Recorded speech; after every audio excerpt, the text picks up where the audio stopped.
지난 주말 다우지수가 또다시 상승세를 이어가면서 마무리됐습니다. 나스닥은 조금 횡보하면서 마무리가 됐습니다만 일단은 이번 주에 발표될 예정으로 있는 CPI 지표가 긍정적으로 예상이 되고 있죠. 금리 인상보다는 금리 인하 쪽으로 더 기울 것이다, 이런 전망이 나오고 있습니다. 이번 주 가장 중요한 지표가 이 CPI 지표인데 여기를 기점으로 해가지고 주가가 반등의 포인트를 열어줄 것인지 거기에 대한 부분이 주목되고 있습니다. 이 내용들 자세하게 알아보도록 하고요.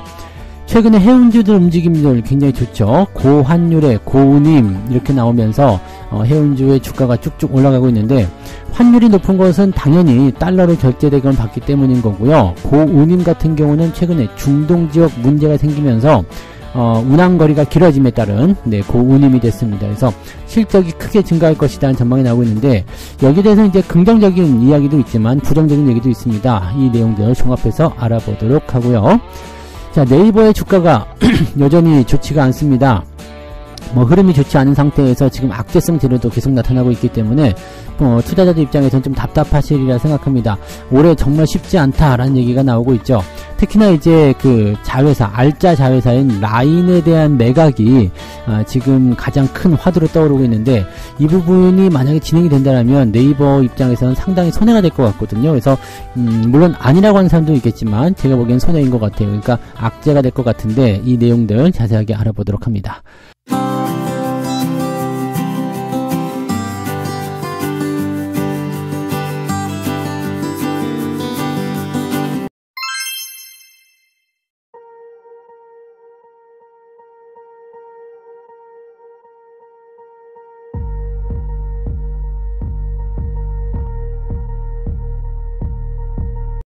네, 반갑습니다. 오늘은 5월 13일 월요일입니다. 자, 새로운 한 주가 시작이 됐습니다. 이번 주는 일단 CPI 지표만 잘 보시면 되는데, 다행히 경제 지표가 좋게 예상이 되고 있습니다. 그래서 이 CPI 지표가 조금 진정되는 모습으로 가게 된다면 시장 전반에 걸친 긍정적 기조가 나오지 않겠느냐라고 판단되고 있습니다. 자, 월스트리트 저널에 따르면 전문가들은 4월 CPI가 전월 대비 0.4%, 전년 동기 대비 3.4% 상승했을 것으로 전망했다. 자, 지난달에는 0.4% 나왔었고요. 그 다음에 전년 동기 대비 3.5% 나왔었기 때문에 요거보다 조금은 완화되었을 것이다 라고 전망이 되고 있는 거죠. 자, 그 다음에 근원 CPI 같은 경우도 지난해 같은 기간보다 3.6% 정도 나왔을 것이다 전망되고 있는데, 지난번에 3월달 나온 수치보다는 다 내려가 있습니다. 그래서 상승률이 조금씩 둔화되고 있다라는 부분들은 일단 투자자 입장에서는 긍정적인 신호로 봐야 됩니다. 왜냐하면 지금 고용 별로 안 좋게 나왔죠. 근데 인플레이션 지표까지 둔화가 되게 된다면 금리 인상 이야기 쏙 들어갈 수가 있습니다. 네, 그래서 지금 현재 시점에서는 일단 금리 인상에 대한 부분보다는 금리 인하 쪽으로 더 많이 기울고 있을 것이다라고 전망이 되고 있는 거고요. 충분히 그럴 가능성이 높아지는 거죠. 다만 이제 이 물가 지표가 오히려 나빠지게 된다라면은 오히려 쇼크가 좀 있을 수도 있다라고 볼 수가 있습니다. 그래서 지금으로서는 이제 물가 지표가 나빠질 것 같지는 않고요. 좋게 나올 거 예상되고 있기 때문에 그 정도만 만들어진다면 지금 4월 조정 이후에 5월 달에는 보통 주식을 팔아라 뭐 이런 얘기들이 많이 있지만, 실질적으로는 5월 달 중후반부터는 주가가 상승할 것으로 전망이 되고 있습니다. 이 이야기는 예전에도 해드렸죠. 자, 5월 초반에 일단 만기를 지나면서 우리는 빅 이벤트가 끝났어요. 그리고 이제 월요일 날에서 화요일 날에 걸친 이 CPI 지표 발표가 나오고 나면 그 다음부터는 주가 상승에 대한 가능성이 있겠죠. 한 가지 이번 주에 변수라면은 5월 15일 수요일 날이 부처님 모신 날이기 때문에 시장이 휴장을 합니다. 이게 시장이 휴장을 하는 그런 부분들이 있으면 조금은 부담되는 경우가 생길 수는 있겠죠. 왜냐면 중간에 이제 휴일이 끼니까 이제 거래량이 좀 줄어든다든지 그로 인해서 변동성이 좀 커지는 그런 모습이 좀 나타날 수 있는데, 이 변동성이라는 것은요 시장의 분위기가 나쁘게 되면 더 나빠지지만 좋게 나오게 되면 더 좋게 나옵니다. 그러니까 오히려 이런 쪽에서는 기대감을 좀 걸어볼 수도 있지 않을까라고 생각해 볼 수 있겠어요. 네. 자, 그러면 경제지표 좀 알아볼게요. 가장 중요한 게 CPI라고 말씀을 드렸죠. 이번 주는 CPI를 제외하고는 사실 그렇게 중요한 경제지표는 없다고 보시면 됩니다. 그래서 그 내용만 좀 보시면 되는데, 자, 핵심 CPI 지표가 일단은 14일 날 발표가 됩니다. 근원 PPI죠. PPI가 먼저 발표됩니다. PPI는 이제 그 물가 지수인데 이제 이거는 CPI는 공급자, PPI는 구매자라고 봐야 되겠죠. 그래서 이런 식으로 CPI가 소비자, 네, PPI는 네, 구매 관리자 뭐 이렇게 보시면 되는데 네, 아무튼 이 PPI 지표는 그전과 좀 비슷합니다. 그래서 별로 중요하지 않은 수치로 좀 진행이 되고요. CPI 지표가 이제 수요일 날 5월 15일 날 발표가 됩니다. 그래서 우리가 이제 휴장일 때 발표가 될 것 같은데요. 이제 요때 발표가 되는데, 지금 핵심 CPI 같은 경우는 0.4에서 0.3으로, 그 다음에, 소매 판매 같은 경우도 1.1에서 0.2로 조금 줄어들었다 얘기가 나오죠. 자, 소비자 물가 지표, 월간 지표는 비슷하고요. 전년 대비 CPI는 좀 낮아졌을 것이다 라고 되어 있습니다.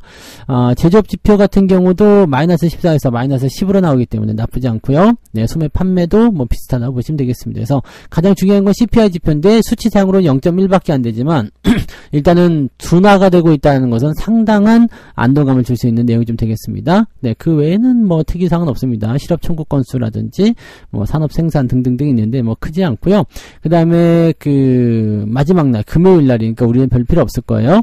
FOMC 위원 월러의 연설이 있는데 뭐 특별하게 중요할 것 같지는 않고요. 그래서 이런 부분들 보면은 14일 날 이제 파월 의장의 연설이 하나 있습니다. 이 연설에서 뭐라고 할 것이냐에 대한 부분과 그 다음에 CPI 지표가 어떻게 나오냐에 따라서 이제 다시 6월 달에 형성되는 FOMC에서 금리가 인하가 될 수도 있느냐라는 부분이 좀 나올 수도 있겠죠. 자, CPI 지표는 6월 달까지 또 기다려야 됩니다. 6월 달 FOMC가 지금 예정이 되어 있는 날짜가 11일하고 12일이거든요. 그러니까 6월 달에는 일단 CPI 지표까지는 보지 못한다고 하더라도요. 실업률은 봐야 되거든요. 그러니까 실업률 지표를 참고하게 되면 아마 실업률이 더 나빠졌을 경우에 네, 상대적으로 금리 인하 가능성도 엿볼 수가 있겠죠. 근데 6월 달은 지금 조금 임박하기 때문에 금리가 동결될 가능성이 굉장히 높을 것 같고요. 그다음에 FOMC가 끝나고 나면 13일 날 우리는 만기가 나오거든요. 13일날 6월 13일 만기이기 때문에 아마 그 전까지 6월 한 첫째 주, 그러니까 이번 주, 다음 주, 그 다음 주까지는 주가 상승이 좀 있을 것 같고요. 그 다음에 6월 첫째 주 들어가면서부터 FOMC와 만기를 통한 변동성 장세를 좀 예상할 수가 있겠죠. 그러니까 지금 이 5월 중반부터 후반부에 이르는 이 시간 동안에 여러분들 열심히 좀 벌어 놓으셔야 된다는 거 꼭 참고하시기 바랍니다. 주가가 그래서 이 기간 동안에 조금 상승을 하게 된다라면 분위기는 조금 더 개선될 거예요. 다만 6월달 들어가면서 초반부에 조금 눌리는 형태로 진행될 수도 있으니까 그간에 이제 지표 상황들을 조금 더 봐야 되겠죠. 이번 달 말에 PCE 지표라든지 이런 것들 다 살펴봐야 되고, 다음 주에는 금통위에서 금리 결정이 있는데 뭐 별로 중요하지 않을 것 같아요. 네, 금통위 결정은 이제는 시장에 중요한 영향을 미치지 않는다라고 생각하셔도 될 것 같습니다. 네, 자, 그러면 우리나라 증시는 어떻게 전망되고 있는지 한번 보도록 할게요. 이번 주 코스피 예상 밴드는 2650에서 2770포인트. 일단은 고점이 조금 가까운 모습인 것 같죠. 그래서 상승에 대한 부분들을 조금 시장이 부담스럽게 생각하고 있다. 시장이 추가적으로 상승할 수 있는 요인은 수출 기업들의 실적 호조세, 환율이 높이기 때문에 실적 호조가 일어나고 있다는 거. 그 다음에 장기 국채금리의 상승 압력이 완화되었다. 그 국채금리에 대한 부분들이 조금 주춤거리는 모습이 좀 나타났다는 거게 되겠죠. 그래서 그런 부분들이고요.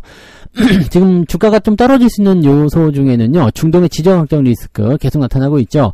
이 부분들은 이제 조금 해소가 좀 돼야지 될 텐데, 아무튼 근데 중동의 리스크가 나오게 되면 조금 이따 말씀드린 해운주 쪽에 기대감을 계속 모아줄 수 있는데, 중동의 지정 확정 리스크가 다시 완화가 된다라면 해운주 쪽의 움직임도 좋지 않을 수 있겠죠. 네, 그다음에 빅테크 실적에 대한 높은 기대감 때문에 오히려 주가가 좀 떨어질 수도 있다. 왜냐면 기대감으로 지금 주가가 많이 올라온 거 아니냐라는 식으로 전망이 될 수가 있거든요. 그래서 그런 부분들 체크하시면 되고요. 전반적으로는 일단 물가에 대한 부분들은 일단은 크게 부담은 없을 거라 생각합니다. 그래서 4월달 물가가 좋게 나와주기만 하면 되는 것 같고요. 이게 만약에 우리 예상보다 더 높게 나와버리게 되면 이제 좀 불안한 형태의 모습이 좀 나타날 수가 있겠죠. 다만 물가 지표가 예상했던 대로만 나오게 된다면 주가는 다시 상승 탄력에 대한 기대감을 가져갈 수가 있을 것이다 라고 보시면 되겠습니다. 자, 그래서 뭐 이번 주 증시 전반적인 부분들은요, 일단은 변동성을 조금 보면서 경계심을 좀 가지긴 하겠습니다만 일단 상승 쪽의 기울기가 조금 더 높지 않겠나 생각합니다. 지금 나와 있는 경제 지표 상황의 내용들만 살펴보시면 주가가 오르지 않아야 될 이유가 없습니다. 그래서 주가의 추가 상승을 기대해 보시면 될 것 같아요. 그동안 조금 이제 눌려 있었거나 좀 답답한 부분들이 좀 해소될 수 있는 한 주간이 됐으면 좋겠습니다. 두 번째 이야기 넘어갈게요. 고환율, 운임, 이 고운임, 그 다음에 고환율, 요런 거에 대한 부분들 때문에 해운주들이 많이 뛰고 있다는 얘기가 있는데, 고환율 같은 경우는 보통 수출 기업들에게는 해당이 되기 때문에, 그렇게 생각하시면 되지만, 운임 같은 경우는 해운주에게만 특화된 모습이죠. 그러니까, 고환율과 고운임에 대한 부분들이 완전히 지금 해운주 쪽에 겹호재로 작용이 되고 있습니다. 일단은, 이 거래대금, 계약대금을 달러로 결제를 받기 때문에 고환율은 당연히 우세한 모습이 좀 됩니다. 그리고 지금 중동지역 리스크 때문에 이 짧게 갈 수 있는 거리를 멀리 돌아가야 되는 상황이죠. 멀리 돌아가게 되면 당연히 운임이 증가합니다. 그래서 벌어들이는 부분들이 훨씬 더 많이 나타날 수 있다는 것이 되겠죠. 최근 들어서면서 이제 해운주들, 대한해운, 펜오션, 흥하해운 이런 것들의 주가가 상승세를 보였고요. 특히 HMM의 주가가 많이 올라가는 모습이 좀 나타났습니다. 그래서 이 부분들을 좀 체크하실 필요가 있겠죠. 자, 환물에 대한 그 해상운임 이쪽에 대한 부분들이 계속적으로 그 상승세를 보여주고 있기 때문에 여기에 대한 기대감이 조금 있다고 보시면 되겠습니다. 이 BDI 지수, 건화물 운임 지수인데요. 이 BDI 지표가 지난 8일, 지난주 수요일이죠. 지난 8일 기준으로 2203포인트를 기록했답니다. 그래서 올해 저점은 1308포인트이기 때문에 여기보다는 엄청 뛰어요. 거의 2배 가까이 뛰었잖아요. 그러니까 이렇게 운임지수가 올라가게 되면 당연히 수익성이 크게 개선될 수밖에 없다. 장이 안 좋든 경제가 안 좋든 뭐 어쨌든지 간에 어떻게든 실적이 증가하는 기업들은 또 있네요. 그래서 이런 부분들이 현재 이 해운 운임주들에게 해운주들에게 기대감을 좀 줄 수 있는 요소가 되었다라고 보시면 되겠죠. 증권가 쪽에서는요. 이렇게 고유가, 고환율 이쪽을 붙여가지고 더 좋은 흐름이 나타날 것이다 전망되고 있는 모습인데 해운주 쪽이 잘 나가게 되면은 아무래도 선박의 수요가 더 늘어나기 때문에 조선주 쪽에도 긍정적인 모습이 좀 나타날 수가 있습니다. 그래서 해운 조선을 같이 보시면 되는데 문제는 이제 이 운임 상승에 대한 수혜와 고환율에 대한 부분들이 계속될 것에 대한 부분이죠.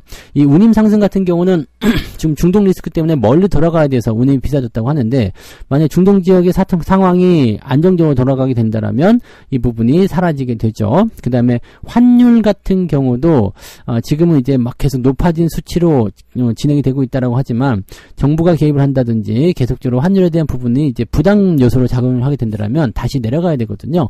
자, 그렇게 되면은 현재로서는 이제 고환율과 운임 상승에 대한 수혜가 사라질 수 있는 상태가 좀 되죠.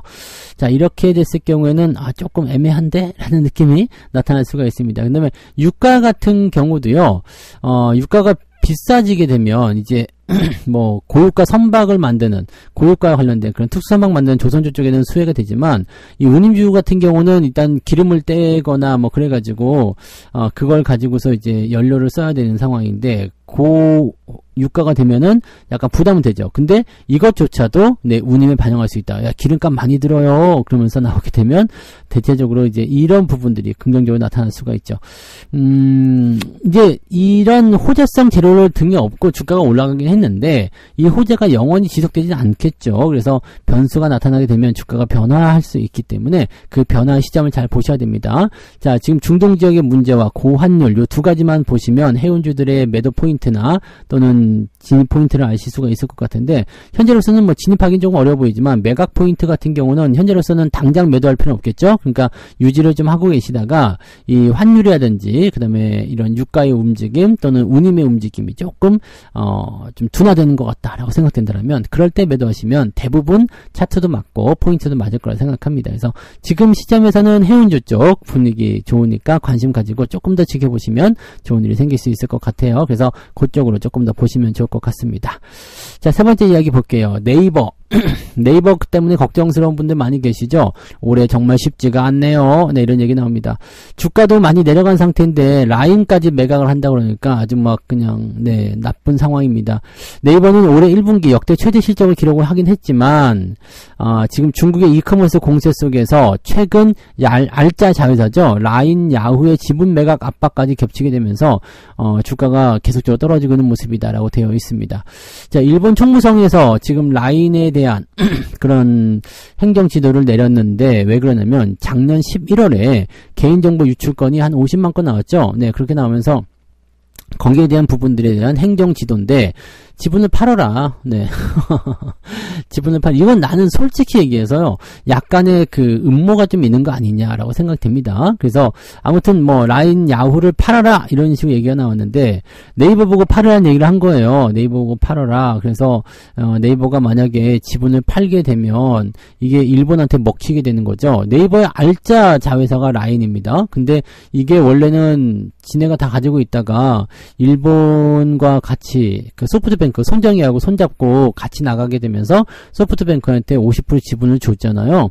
그렇게 되면서 이제 뭐 그 당시는 괜찮았죠. 그래서 2019년도였으니까 그 이후에 해외 진출에 대한 부분과 소프트뱅크와의 협업 이런 것들을 통해서 주가가 많이 올랐었죠. 근데 그 이후로 지금 계속적으로 안 좋은 상황이 좀 나타나고 있어요. 실적 같은 경우는 굉장히 좋은데요. 라인 야후 같은 경우는 매출 규모가 작년에 1조 8천억 원, 우리나라 돈으로 15조 9천억입니다. 엄청난 매출이죠.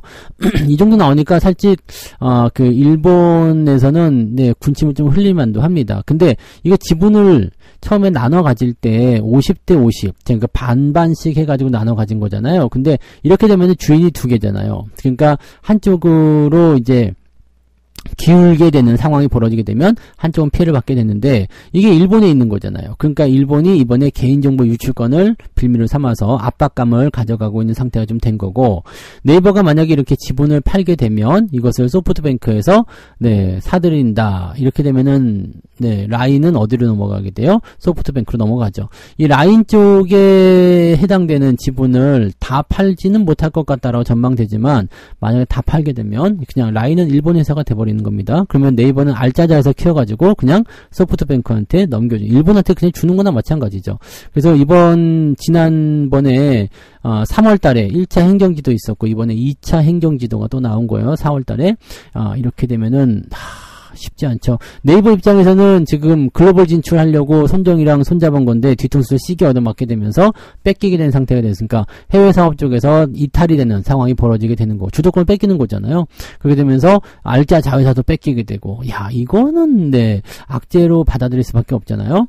자, 네이버가 공식적으로 뭐라고 했느냐? 모든 가능성을 열고 협의 중에 있다. 이렇게 되면은 그냥 사실상 매각을 해야 된다라는 얘기가 나오는 거죠. 그러니까 부분 매각입니다. 그러니까 네이버에게 가장 유리한 쪽으로 진행하겠다라고 되어 있는 건데, 이렇게 되는 건 참 쉽지가 않네요. 그죠? 네. 소프트뱅크가 약 9조 원대, 10조 원대에 달하는 이 네이버 지분의 전량을 사들이기는 부담스럽기 때문에 부분적으로 매수를 할 것 같다라고 되어 있는 거고, 증권가에서는 이 내용을 보고, 자, 부분적으로 매각을 하든 어쨌든 간에 수조 원대의 현금을 네이버가 확보하게 될 것이다. 그러면 이걸 가지고 뭐 자사주 매입을 한다거나 또 다른 사업을 확장하게 됐을 때 긍정적일 수도 있다라는 이상한 소리 하는데 말이 안 되는 거예요. 회사를 뺏기는 건데요. 네. 회사를 뺏기는 건데 이게, 안 되죠. 이제는 주도권을 일본이 지고 간단 말이에요. 이 라인 야후가 지금 현재 어떤 의미를 가지고 있냐면 일본에서 가장 큰 그 메신저라고 봐야 되죠. 근데 일본 이외에도 대만, 태국 이런 쪽에, 그 다음에 라인 망가라고 보시면 이제 만화예요. 뭐 그 다음에 네이버 Z 뭐 등등 여러 가지 사업들. 네이버 같은 경우는 이제 웹툰 사업 같은 경우도 이쪽 연결되어 있는 게 있을런지 모르겠습니다만 이쪽 부분이 확실히 네, 의미가 좀 있어요. 근데 이거를 밀려나게 되면 굉장히 부담스럽겠죠. 그 다음에 저기 동남아 쪽 같은 경우는 이 라인을 통해 가지고 우리나라 카카오처럼요, 네, 뭐 배달이라든지 기타 뭐 쇼핑 등등까지도 다 연결하고 있기 때문에 요거를 놓치면 너무 아까울 것 같은데, 네. 죽 서서 개 준다는 말이 딱 맞는 말인 것 같죠. 그래서 그런 식으로 지금 이 라인의 지분 매각이 이 네이버에게 악재가 돼버린 거죠. 그러니까 이렇게 되면은 좀 안타깝습니다. 안타깝고요.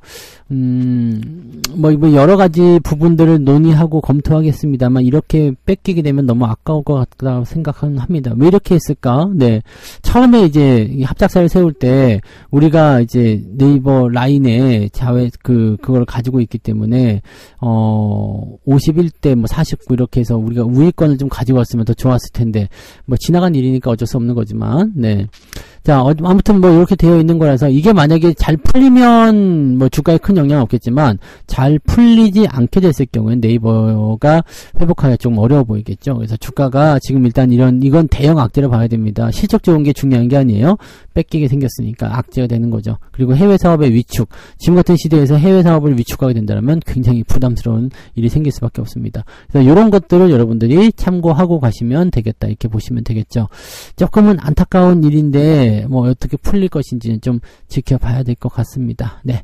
그래서 뭐 그 정도 여러분들 생각해 주시면 될 것 같아요. 네. 그래서 네이버는 주가가 지금 악재를 맞이하고 있기 때문에 이것을 완벽하게 털어내기 위해서는 뭔가 새로운 어떤 발판이 좀 필요할 것 같은데 현재로서는 지금 진행되는 내용들 봤을 땐 좀 쉽지 않아 보인다. 이 정도로만 생각해 주시면 될 것 같습니다. 네. 자, 그래서 오늘 세 가지 이야기 전달해 드렸습니다. 이번 주에는 CPI에 주목해라. 네, CPI 물가지표만 일단 주목하시면 된다 이 얘기 해드렸고요. 고환율과 고운임 때문에 해운주가 열심히 상승하고 있는데 요거는 뭐 좋은 소식이긴 하겠습니다만 고환율과 고운임은 이게 계속해서 올라가지 못하고요. 약간의 꺾이는 포인트가 나올 거예요. 그래서 그 타이밍을 잘 보고 있다가 해운주의 매도 시점을 같이 체크하시는 것은 좋을 것 같아 보입니다. 자, 올해 쉽지만은 않은 네이버. 네이버는 지금 생각해도 뭐 답이 없어 보입니다. 뭐 일단 일본 정부까지 나서서 압박을 하고 있는데 안 팔 수도 없을 거고 팔게 되면 뺏기는 거고 참 이렇게 판을 짜버린 건가? 라고 생각이 좀 드는데 좀 안타깝습니다. 그죠? 네. 아무튼 네이버 주가는 조금 부담된다 라고 보셔야 될 것 같아 보이네요. 네. 책 한 곡 읽고 마무리하도록 하겠습니다. 기초가 부실하면 결국은 무너지게 된다. 시간이 걸리더라도 차근차근 쌓아 올리게 되면 튼튼한 결과물이 나오게 될 것이다.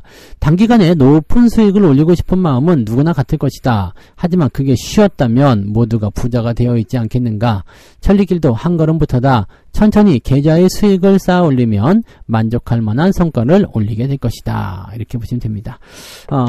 천천히 하자는 얘기죠. 천천히. 너무 성급하게 욕심내지 말고 천천히 하시다 보면 좋은 일이 생길 거예요. 지금 네이버 같은 경우도 성급하게 그냥 해외 진출해야 된다 해가지고 막 그냥 소프트뱅크랑 손잡고 막 이 난리를 폈기 때문에 그 당시 주가는 긍정적이었겠지만 결과적으로는 뒤통수 시계 얻어맞고 지금까지 내려오게 되고 더 내려갈 수도 있는 상태가 되고 참 안타까운 상황이 아닐까 싶습니다. 자, 아무튼 거기까지 우리가 예상해 보도록 하고요. 네. 자, 이번 주도 일단은 힘내고 파이팅 하셔야 되겠죠. 이번 주는 나쁘지 않습니다. 나쁘지 않고 기대감이 있기 때문에 긍정적 기대감을 좀 가져서 보시면 좋겠고요. 조금 있다가 9시부터 무료 방송 진행됩니다. 9시에 오셔서 저와 같이 또 시장 상황들 같이 풀어나가시면 되겠습니다. 자, 그러면 조금 있다가 9시에 뵙도록 할게요. 고맙습니다. 본 방송에서 제공되는 모든 정보는 투자 판단의 참고 자료이며 투자의 최종 책임은 본 방송을 이용하는 본인에게 있습니다.